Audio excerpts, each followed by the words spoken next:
Okay guys, so we've got a 96 Dodge here that's having a starter issue. In the beginning we thought it was a charging issue, and then we thought we had a short, and then it's been starting really hard, just like cranking like slow, like rah, rah.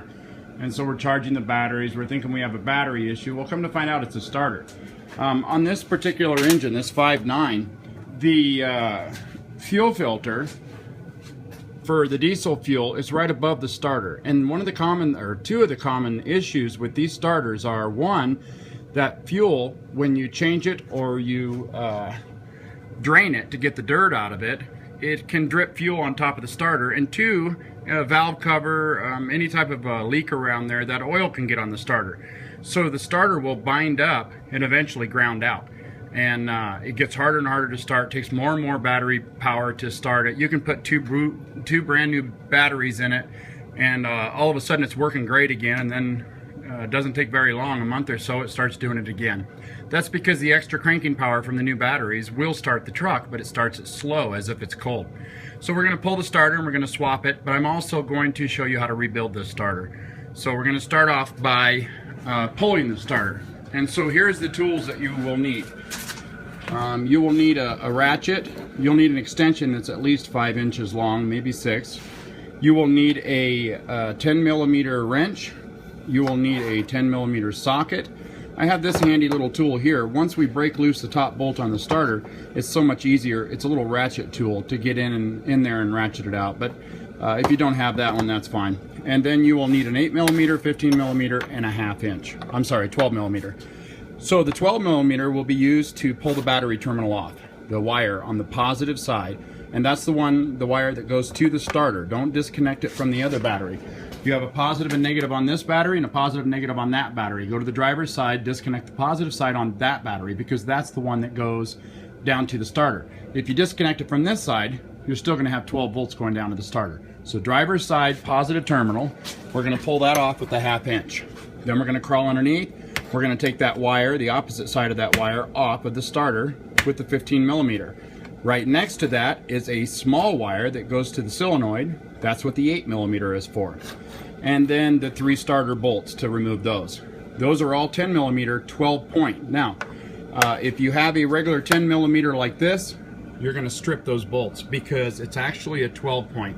So get the socket that has the 12 point rather than the 6 point.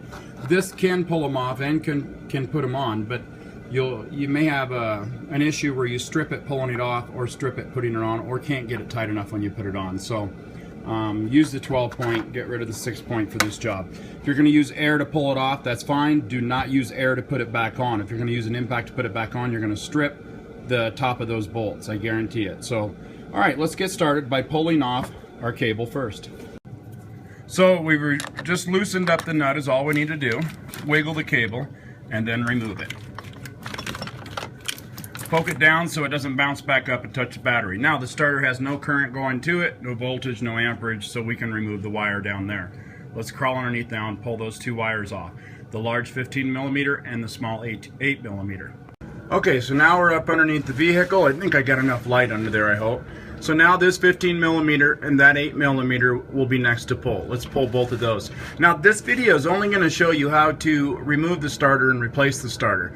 But I am going to rebuild this starter, or at least tear it down and see what's going on with it, if it can be fixed. Because of that fluid, I believe, is the reason that it's grounding out inside there. The armature or something, or the magnets, something is causing it to short out. So if you have that issue, I'll have another video. Just click on my name underneath this video and I'll have another video showing that. But if you don't need it and you're just going to replace the starter, then you can just watch this video. Okay, let's get those removed.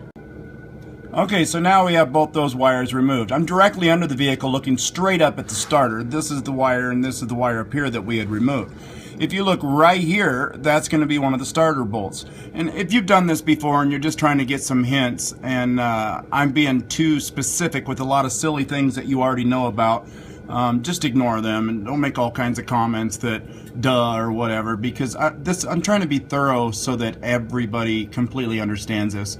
So some people might not know as much as you, so I just appreciate it if you do that. If you know anything else to help that you ran across, maybe an issue that somebody else would, please leave that comment.